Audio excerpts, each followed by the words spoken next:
Every human being that has ever existed has had a unique DNA sequence. No two people in the history of mankind have ever been precisely identical. So it is true to say that each and every one of us, including you, are one of a kind.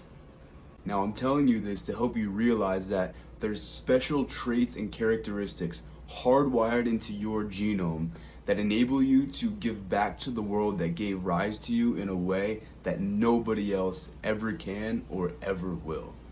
These unique characteristics, which we all possess, incline us towards some talent or interest that can be used to contribute to the prosperity of life on Earth. And this contribution is termed our purpose or our life's task. For instance, Albert Einstein's purpose was to discover the theory of relativity, and Bob Ross's purpose was not only to be a painter, but an entertainer who spread positivity with each swipe of his brush. As you can see, your life's task doesn't have to be grandiose or ostentatious. All that matters is that your purpose is reflective of your inner uniqueness and comes from a place of a genuine desire to give whatever your gift is. If you aren't sure of what your purpose is, the following thought experiment might help. Imagine that you have an infinite supply of money, and after you've bought all the material possessions and enjoyed all the experiences that money can buy, what would you do with yourself? If you had more than anything you could ever need or desire and then some, how would you spend your days?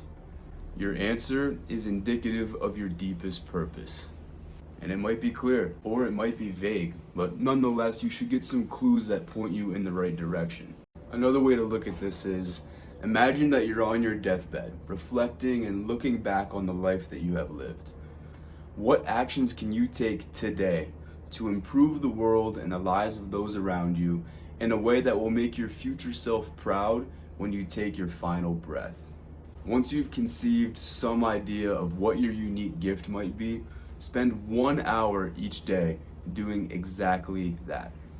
Just dedicate 1 hour to simply doing what you love to do, what you feel you deeply need to do, despite the revolving door of daily obligations that seem to constrain you. But self-imposed limitations provide convenient excuses not to. I promise that if you just try to get in touch with whatever your core purpose in this world is, not only will you lead a more successful life, you'll lead a more fulfilling one at that. Men who have lived significant lives are men who never waited. So get after it today.